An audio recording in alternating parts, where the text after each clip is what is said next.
I think the Exactly. movement, so I mean, in order to switch topics, we'd be remiss not to bring up what's going on in the world right now from a Absolutely. holistic approach. And on our Yeah. first show, nonetheless, I think it's only right that we kind of talk about Black Lives Matter, talk about the Mhm. protests that are going on.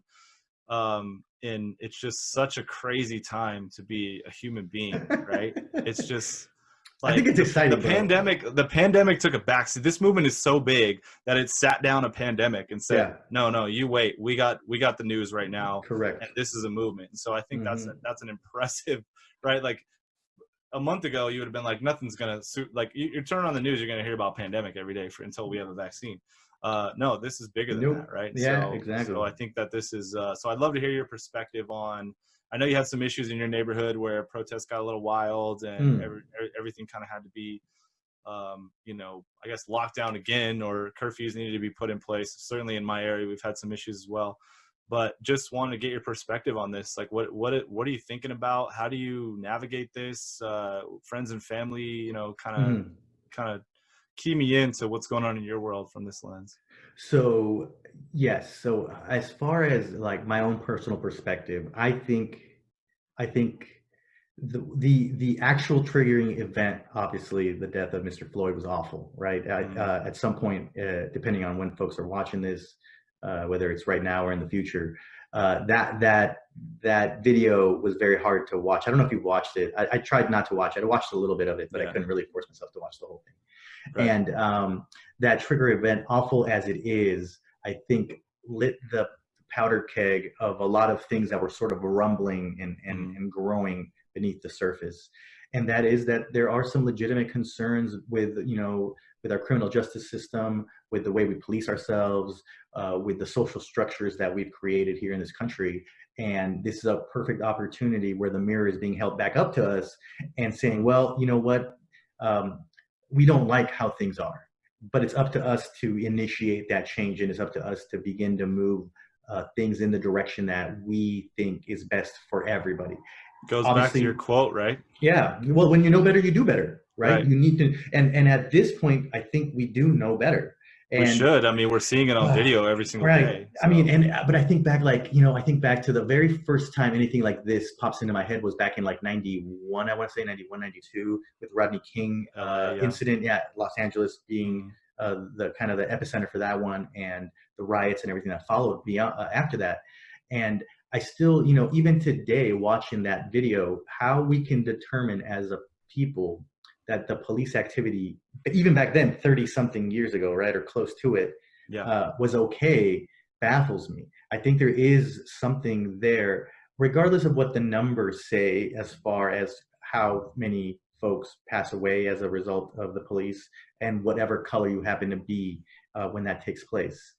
I think we could. I think at least there's a group, a very loud group in the population saying, "Hey, we have to, at the very least, look into this. We have to see where this is coming from, because you can't have the phone has been a great equalizer, and Mm. so you can't have video after video Well, as soon after as the video cameras after got video." good, right? As soon as we Yeah. had HD in our pocket, this is where, people have been saying things forever and trying to Right. bring awareness to these topics. And it's like I hate to bring it up, but it's like the Ray Rice video. Like when you hear Oh, about absolutely. Hmm. domestic abuse, it's one thing, and you can kind of make it go away if you want to compartmentalize it. But when you see it, like to hear about it, it's like, okay, he hit his wife, it happens every day.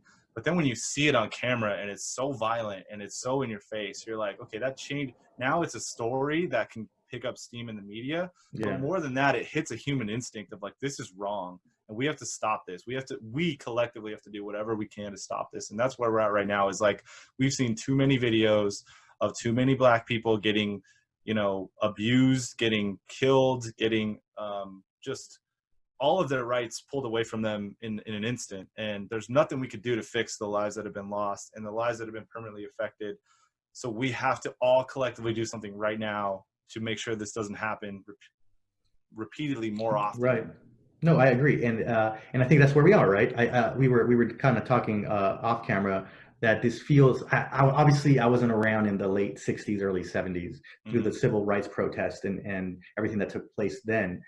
but I venture to say the feeling might be similar to this, because this really, like you called it a movement. I think that's very appropriate. It does feel like a movement. It does feel. I think some folks thought that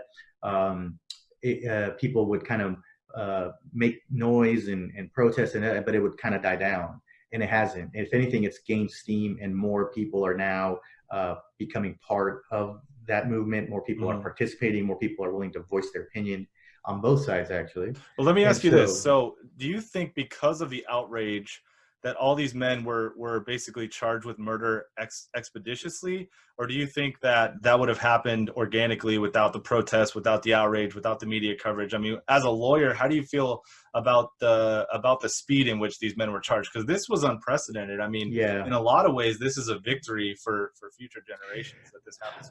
I'll be honest. I think the outrage around everything is what prompted the speed with which the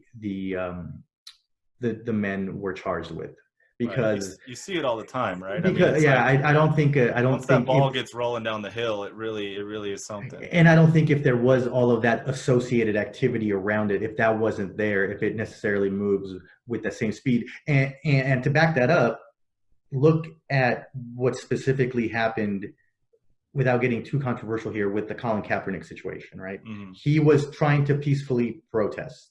Yeah. Regardless of where you stand on that particular kneeling during the anthem, the idea was, I'm peacefully trying to bring attention to this subject, right? Right. Some people don't agree with the way he was doing it. Other people supported it. But at the end of the day, it was a peaceful activity designed to bring attention to this very topic.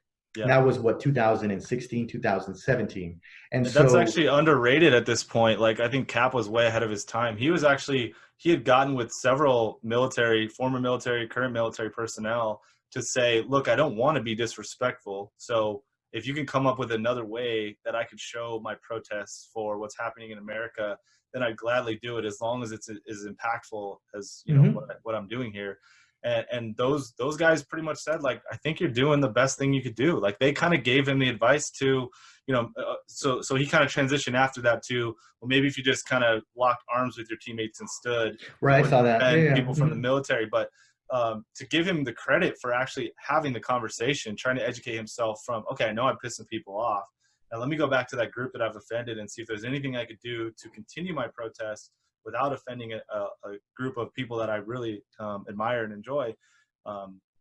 He was so far ahead of his time, and obviously we didn't give him the credit that he deserved then as a society. And it didn't have an effect. But to your question, it didn't have an effect. He did it, and all of a sudden the talk and everything shifted to Colin Kaepernick and the flag, and not what we're trying to highlight, which is this policing issue of how police treat people of color. Right. And so, as a result of that, based on what I'm seeing there, I don't think that the wheels of justice move as quickly as they did in Minnesota, without all the ancillary activity of not just the protests, but the riots as well. I think the riots on some level forced you to pay attention. You might be able to dismiss even peaceful protesters. They did to Mr. Kaepernick.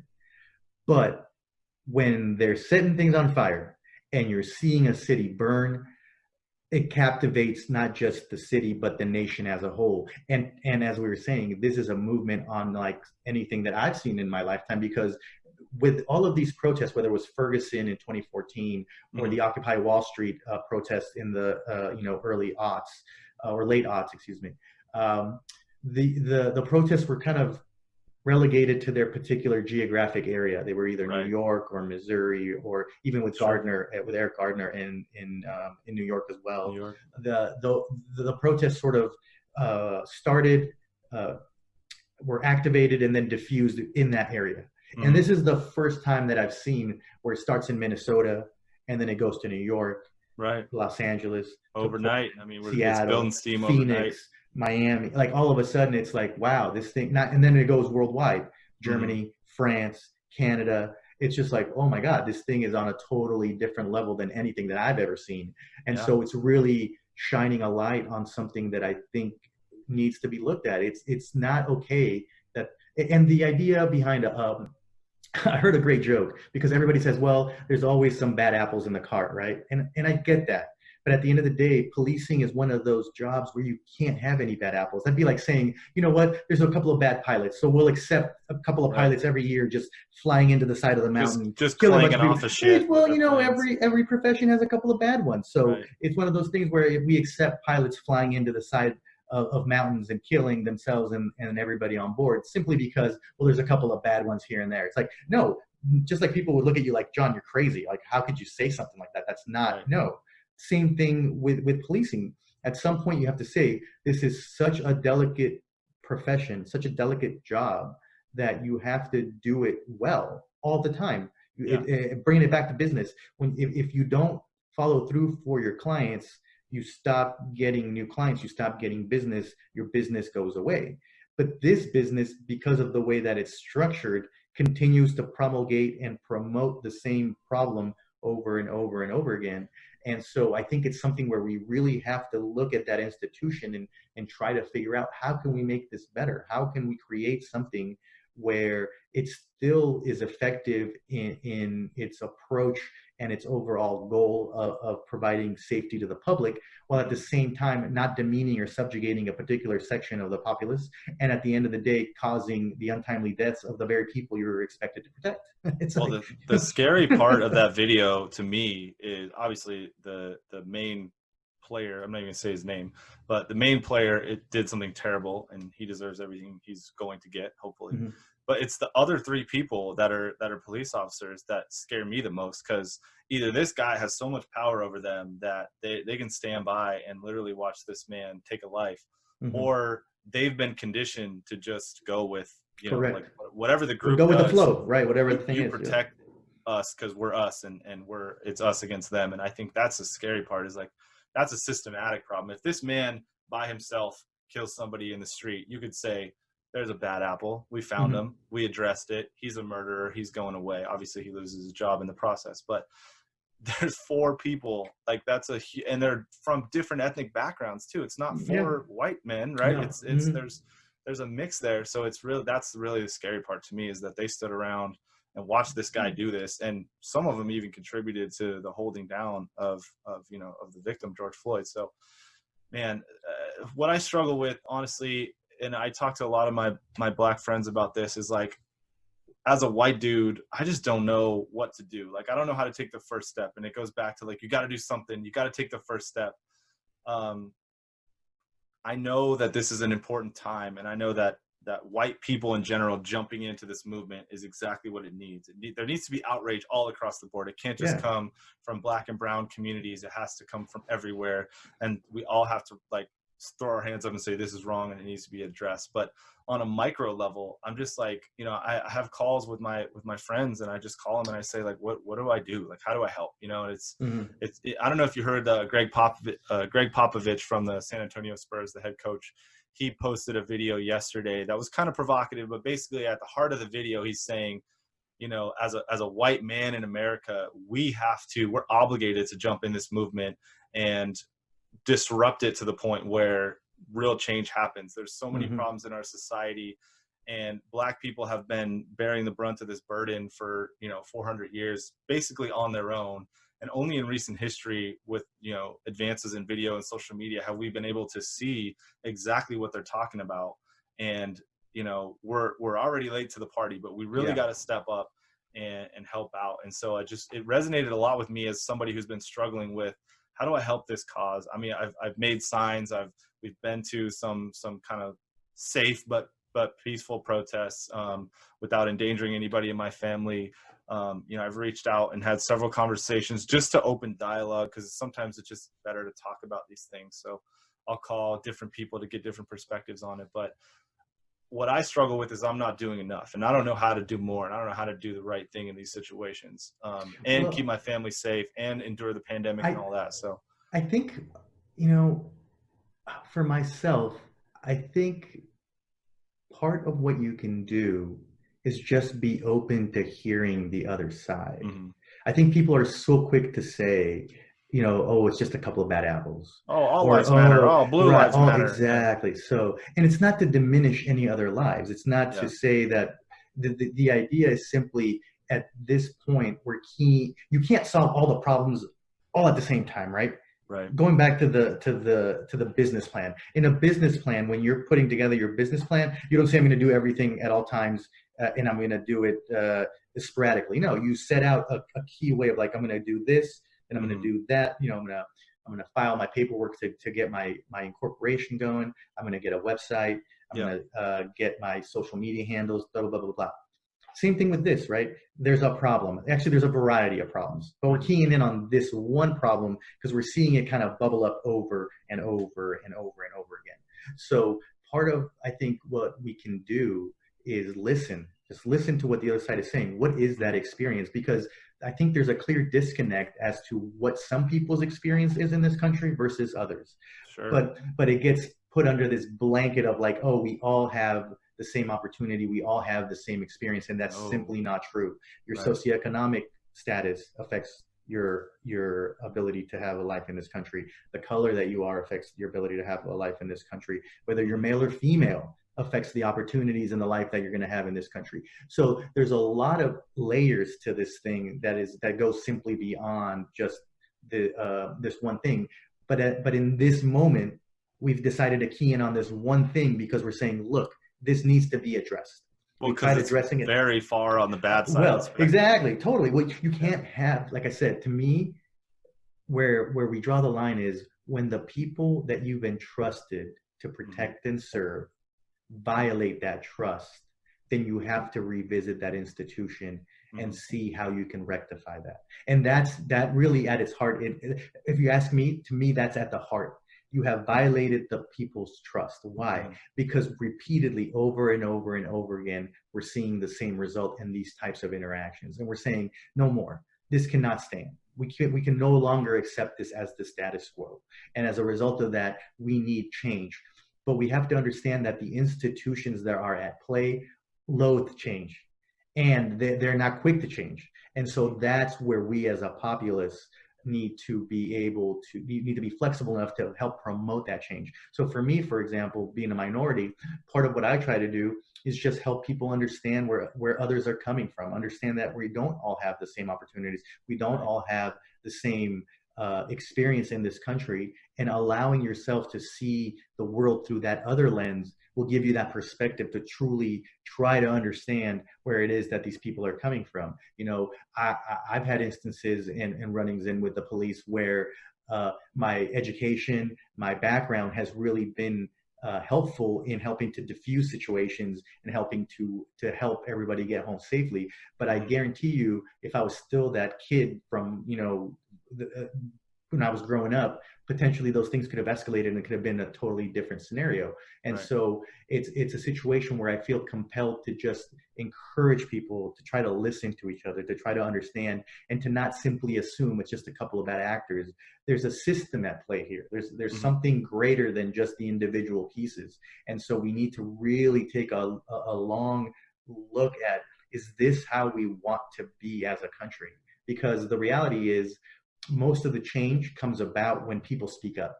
Otherwise, the status quo remains. And I think that's where we are. I think that's kind of, and to me, as we kind of started this topic, it's a heavy topic, but even though there's chaos right now, and even though there's a lot of things at stake, I'm actually very hopeful because just like the 60s brought about changes that we are now seeing today, because there has been progress. This idea that we're still in the same rut that we were 10, 15, 20, 30 years ago, I think is also not 100% correct. I think there have been great strides that we have made as a country.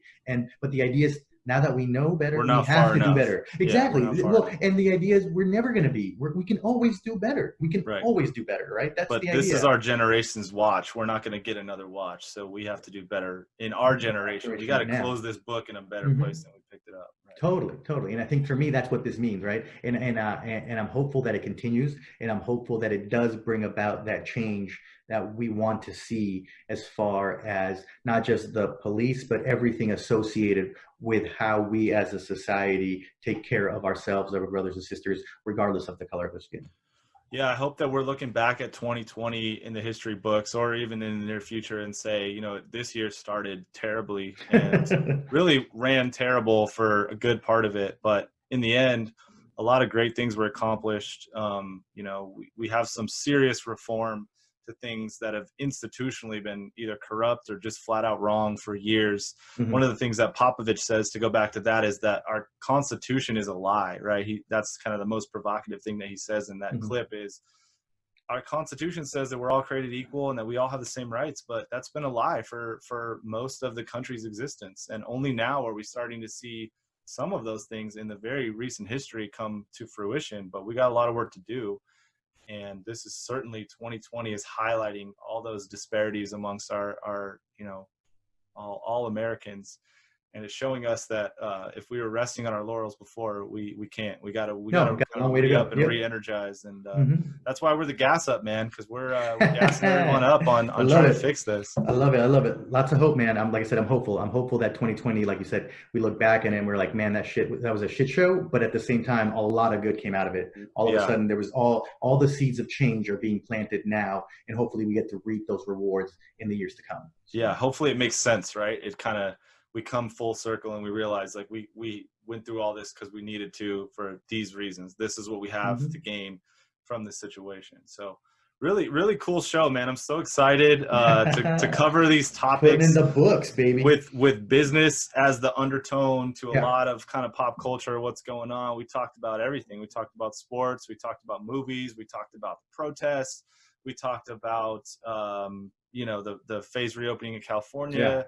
We even talked about COVID in a way that feels like there was some hope at the end. So that's, I think so as well. That's kind of remarkable in a way. But I look forward to growing this with you and making it something that we engage our audience on a high level, and they can also watch us grow. So absolutely, man. Looking forward to hearing your guys' comments and the feedback that you guys give. And man, we'll see how this thing develops, and I'm eager to see where we take this.